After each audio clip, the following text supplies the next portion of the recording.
Nessa aula, a gente vai falar um pouco sobre 3 princípios básicos da caligrafia, que são angulação, modulação e eixo.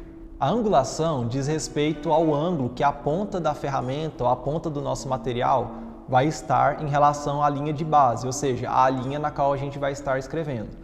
Como se trata de ferramentas de ponta chata, cada ângulo que a gente utilizar na nossa ferramenta vai dar para a gente um tipo de traço diferente.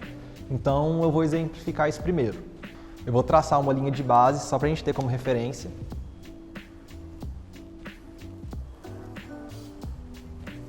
E aqui é considerando que essa linha a gente está no ângulo 0 graus.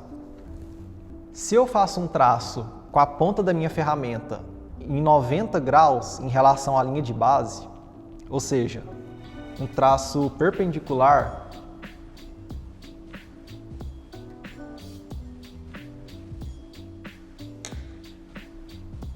o meu traço vai ser praticamente um traço fino, justamente pelo tipo de ponta das ferramentas que a gente está utilizando. Se a gente pega esse ângulo de 90 graus e inclina um pouco, aproximadamente 60 graus, a gente começa a ter um traço um pouco mais grosso. Se eu inclino mais ainda a minha ferramenta e faço um traço de aproximadamente 45 ou 30 graus, eu vou ter um traço ainda mais grosso. E aí, lembrando que esse é o ângulo que a gente está usando, por exemplo. Enquanto nesse caso, a gente usou um ângulo mais inclinado. E nesse primeiro caso, foi um ângulo de literalmente 90 graus. E se eu inclino minha ferramenta a 0 graus, ou seja, deixo a ponta na mesma inclinação da linha de base,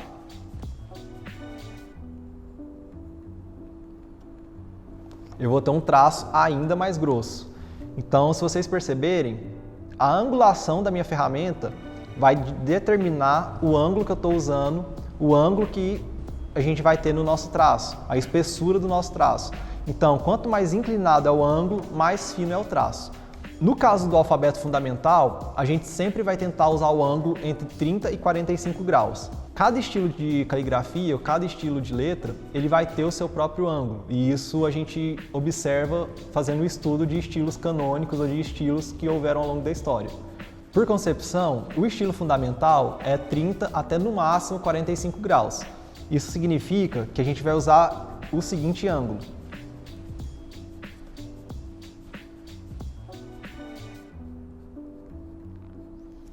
Algo aproximadamente assim, ou seja, a ponta da nossa ferramenta vai ter que ficar nessa inclinação.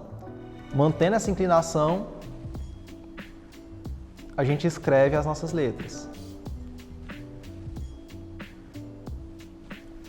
E aí vocês vão perceber que as terminações vão ser o mesmo ângulo que a gente pré-determinou. Isso é o que dá para a caligrafia o estilo único e exclusivo dela, para a caligrafia artística. E isso que determina, no caso do estilo fundamental, suas particularidades ou seu estilo único. Um segundo princípio da caligrafia seria o princípio da modulação ou translação.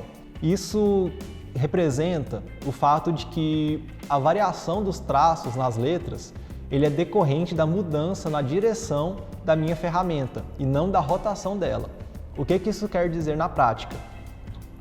Quando eu vou escrever uma letra, por exemplo, eu vou sempre me lembrar de ter os 30 graus de ângulo, então eu vou manter essa angulação que eu mostrei anteriormente e em momento algum eu vou rotacionar a minha ferramenta na escrita. O que vai dar para as letras, o caráter delas ou a sua forma, é a movimentação do meu braço como um todo e da ferramenta como um todo, mantendo sempre o ângulo de 30 graus. Então, quando eu vou escrever uma letra A, por exemplo, eu mantenho os 30 graus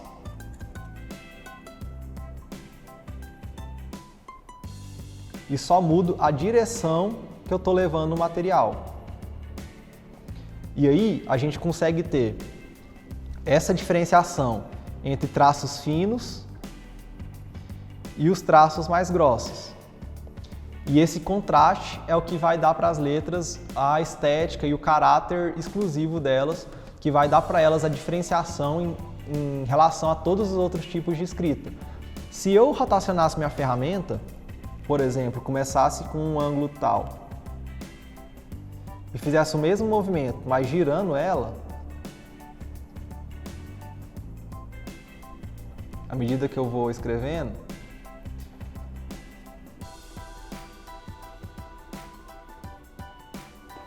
vocês vão perceber que o percurso que eu fiz é praticamente o mesmo, só que os traços não têm variação nenhuma.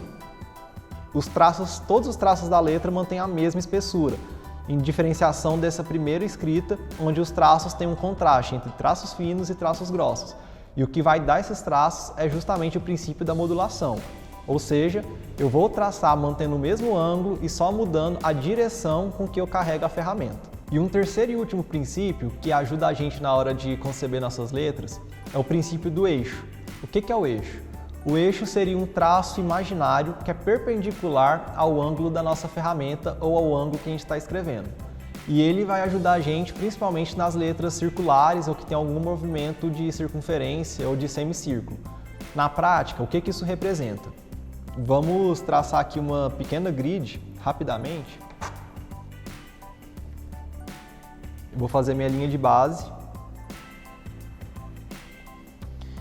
e vou marcar o ângulo aproximado que eu devo usar minha ferramenta, que é de aproximadamente 30 graus.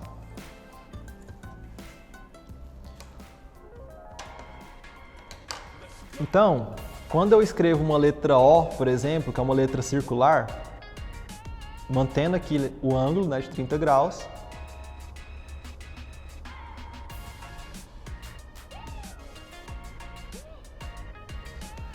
você vai reparar que há duas partes da letra onde tem os traços mais finos. Nessa parte é onde o eixo vai passar, ou seja, o eixo é uma linha imaginária que vai passar pela letra fazendo um ângulo de 90 graus com o ângulo que eu devo usar. Então, se eu uso um ângulo de 30 graus, o eixo vai ser uma linha de 90 graus em relação a esses 30 graus. E por que o eixo é importante? Ele é uma linha imaginária que ele vai servir para a gente entender quais são as partes mais finas da letra e quais são as partes onde o nosso traço vai começar e vai terminar. Então, se eu traço um eixo imaginário aqui, só para a gente ter ele como referência, na hora de escrever minhas letras, o meu traço vai começar no eixo e vai finalizar no eixo, depois eu começo no eixo e finalizo no eixo. E essas duas partes vão ser as partes mais finas das letras. Então esse é um terceiro princípio que ajuda a gente na hora de escrever e de produzir nossos materiais. Obviamente que a gente não vai ficar traçando o eixo toda vez, ele é um traço imaginário que serve só para a gente ter uma referência ou um norte na hora de fazer a nossa escrita. Então esses são os três princípios básicos da caligrafia: a angulação, a modulação e o eixo. E agora a gente vai entrar nos principais tipos de traços que existem na caligrafia fundamental e a partir deles a gente vai começar a escrever nossas letras. Vamos nessa?